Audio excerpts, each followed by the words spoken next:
வணக்கம் மக்களே, welcome back to தேடல்களின் பதிவு. நம்ம இன்னைக்கு எங்கே வந்திருக்கோம்னு பார்த்தீங்கன்னா, கடல் அலையில் இருந்து வெளிவந்த இந்த பழங்காலத்து குடவரை சிவன் கோவிலை நம்ம லாஸ்ட் வீடியோவில் பார்த்துருந்தோம். அந்த கோவிலுக்கு ரைட் சைடு போகும்போது தான் இந்த பழங்கால கல்லால் செய்யப்பட்ட அரியணையை நம்ம பார்க்கலாம். இந்த ரெண்டுமே ஒரே லொக்கேஷனில் தான் இருக்குது.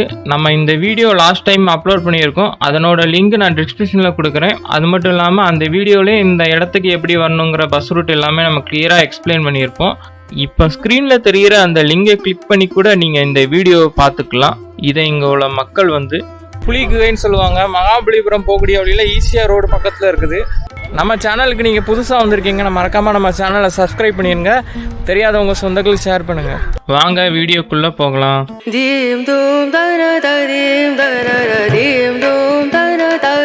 ஃபைனலாக நம்ம புலிகுகைன்னு அழைக்கப்படுற பல்லவர்களால் கட்டப்பட்ட இந்த ஒரு மாபெரும் சிம்மாசனத்தை நம்ம வந்து அடைஞ்சாச்சு.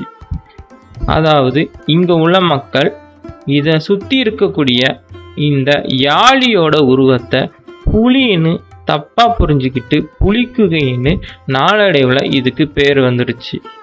ஆனால் இதில் புலி இல்லை, அது எல்லாமே 11 யாழியோட அமைப்பு தான். இந்த மொத்த சிம்மாசனத்தோட அமைப்புலையும் யாழியோட ஃபுல் டீட்டெயிலையும் மொத்தமாக செதுக்கி வச்சுருக்காங்க. அதாவது இன்னும் தெளிவாக சொல்லப்போனால் யாழிங்கிற அமைப்பு பார்த்திங்கன்னா சிங்கம், யானை, குதிரை, பாம்பு போன்ற விலங்குகளின் மொத்த உருவம் தான் யாழியின் அமைப்பு. இந்த யாழியை பார்த்திங்கன்னா போர்க்கருவிகள்லையும் கோவில் சிற்பங்கள்லையும் நம்மளால் பார்க்க முடியும். இந்த அமைப்பை பிரதிபலிக்கும் வகையாக தான் இந்த மொத்த சிம்மாசனத்தையும் அமைச்சு வச்சுருக்காங்க. நம்ம முன்னாடி இருக்கிற இந்த பிரம்மாண்டமான ஒரு சிற்பக்கலை கிபி 8ஆம் நூற்றாண்டில் பல்லவ மன்னர்களால் செய்யப்பட்ட ஒரு அருமையான படைப்பு தான் இது. இந்த கல்லாலான அரியணையை நீங்கள் தூரமாக இருந்து பார்த்தீங்கன்னா பிரம்மாண்டமாக இருக்கும். நீங்கள் பக்கத்தில் போனீங்கன்னா உங்களை ஆச்சரியப்படுத்தும். அது என்னன்னா, முதல்ல குதிரையின் உருவத்தை செதுக்கி வச்சுருப்பாங்க.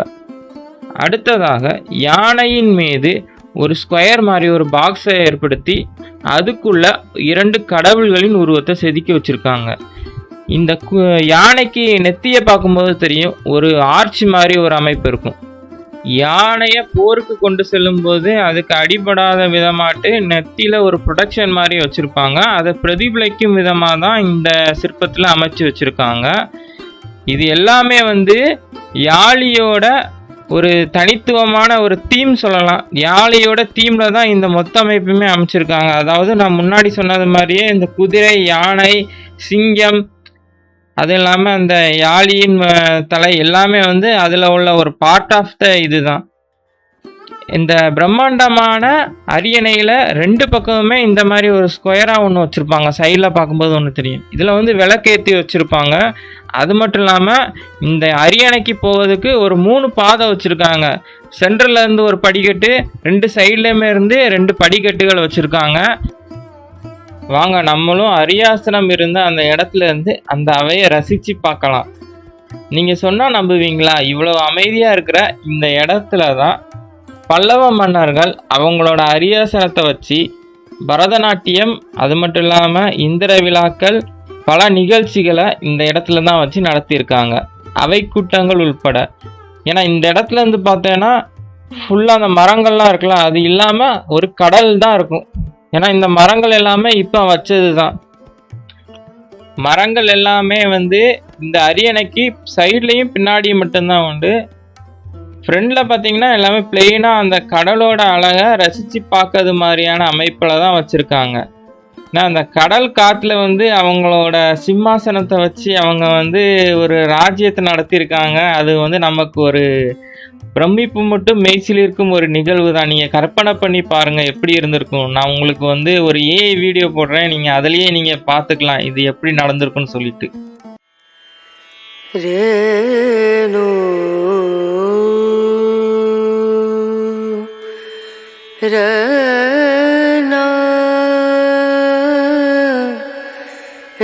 கடற்கரை ஓரமாக அமைக்கக்கூடிய மோஸ்ட் ஆஃப் த சிற்பங்கள் பார்த்தீங்கன்னா கொஞ்சம் சிதிலமடைந்து தான் இருக்கும். ஏன்னா வந்து கடல் அலையினால் ஏற்படும் விளைவு தான் இது. அது மட்டும் இல்லாமல் இந்த யாழியோட உருவம் பார்த்தீங்கன்னா மொத்தம் 11 உருவம் இருக்கும். நான் பின்னாடி வந்து காட்டுறேன் பாருங்கள், நீங்களே கவுண்ட் பண்ணிக்கோங்க. 11 யாழியோட தலையை தான் அதில் சுற்றி வச்சுருக்காங்க. சிம்மாசனத்தில் ஒரு ஆர்ச் மாதிரி வச்சுருக்காங்க. அது மட்டும் இல்லாமல் இந்த ஹோல் சிம்மாசனமும் அந்த யாழியை பிரதிபலிக்கும் விதமாக தான் அதில் உள்ள கேரக்டர்ஸ் எல்லாமே இதில் இருக்குது. இந்த மாதிரியான ஒரு அருமையான இடத்துக்கு நீங்கள் உங்கள் குழந்தைங்களோட கண்டிப்பாக நீங்கள் இங்கே வரலாம். ஏன்னா இது ஒரு சூப்பரான சேஃப்டியான ஒரு நல்ல பிளேஸ் தான் இது. இந்த மாதிரியான இடங்களுக்கு உங்கள் குழந்தைங்களோட வரும்போது அவங்களுக்கும் நம்ம முன்னோர்களை பற்றி தெரிஞ்சுக்கிறதுக்கு ஒரு வாய்ப்பாக இருக்கும். அது மட்டும் இல்லாமல் நீங்களும் தெரிஞ்சுக்கலாம். இந்த இடத்துலையே சுற்றி பார்க்கறதுக்கு நிறைய இடம் இருக்குது. அது மட்டும் இல்லாமல் பின்னாடி ஒரு பீச் இருக்குது. நாங்களும் எங்கள் ஃபேமிலியோட வந்து கொஞ்சம் என்ஜாய்மெண்ட் பண்ணிவிட்டு நாங்கள் அந்த பீச்சை தேடி போயிட்டோம். பீச்சு இதுக்கு பின்னாடி நேர் ஆப்போசிட்டில் தான் இருக்குது. அதுவும் நம்ம இந்த இடத்துக்கு வந்தோம்னா நம்ம அதை ஆக்சஸ் பண்ணிக்கலாம். காலையிலே நீங்கள் வந்தீங்கன்னா கொஞ்சம் வெயிலை தவிர்க்கலாம். ஏன்னா இந்த டைமில் பார்த்தீங்கன்னா வெயில் ரொம்ப பயங்கரமாக இருக்கும். வெயில் இல்லாத டைமில் வந்தீங்கன்னா இதுக்கு உங்களுக்கு சூப்பரான ஒரு பிளேஸ் தான் இது. ஏன்னா நிறைய டைம் இங்கே ஸ்பெண்ட் பண்ணிக்கலாம். நீங்கள் சாப்பாடு எடுத்துகிட்டு வந்தால் கூட இங்கே வந்து சாப்பிட்றதுக்கான நிறைய இடங்கள் இருக்குது. அது மட்டும் இல்லாமல் மரத்துக்கு கீழே நீங்கள் ஒரு பெட்ஷீட் மாதிரி கொண்டு வந்தீங்கன்னா விரித்து உட்கார்ந்து சாப்பிட்டுக்கலாம்.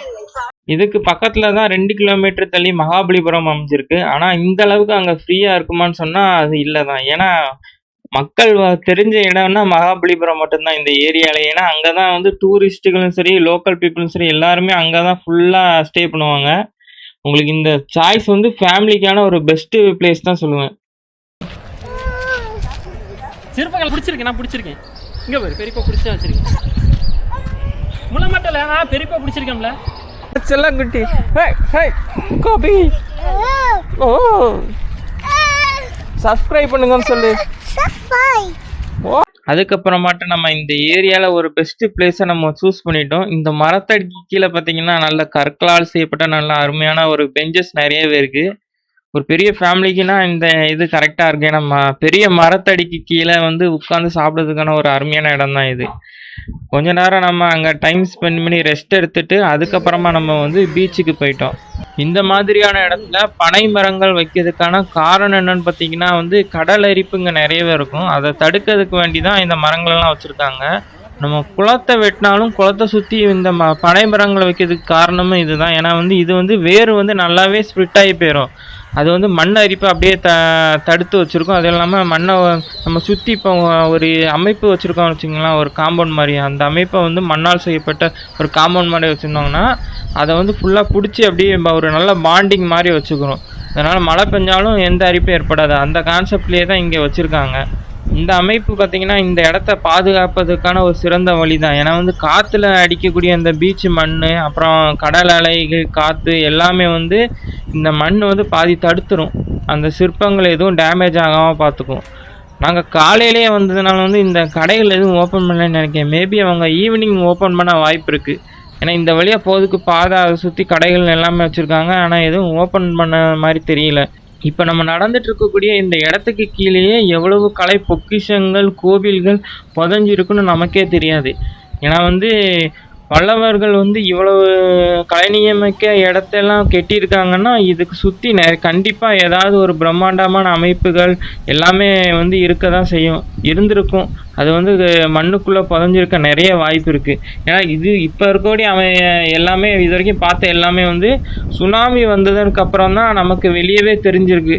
சுனாமி என்ன வந்து குழி தோண்டியாக போகுது, எல்லாம் மேலட்டால் உள்ள மண்ணை ஓரளவுக்கு தான் வெளியே தள்ளி விடும். அதில் வெளியே வந்தது தான் இந்த அமைப்புகள் எல்லாமே. அப்போ நம்ம இப்போ இருக்கக்கூடிய இடத்துக்கு கீழே எவ்வளோ ஆழத்தில் எவ்வளவு நம்மளோட பாரம்பரியம் மிக்க கலை பொக்கிஷங்கள்லாம் புதஞ்சிருக்கோ நமக்கு தெரியவே தெரியாது.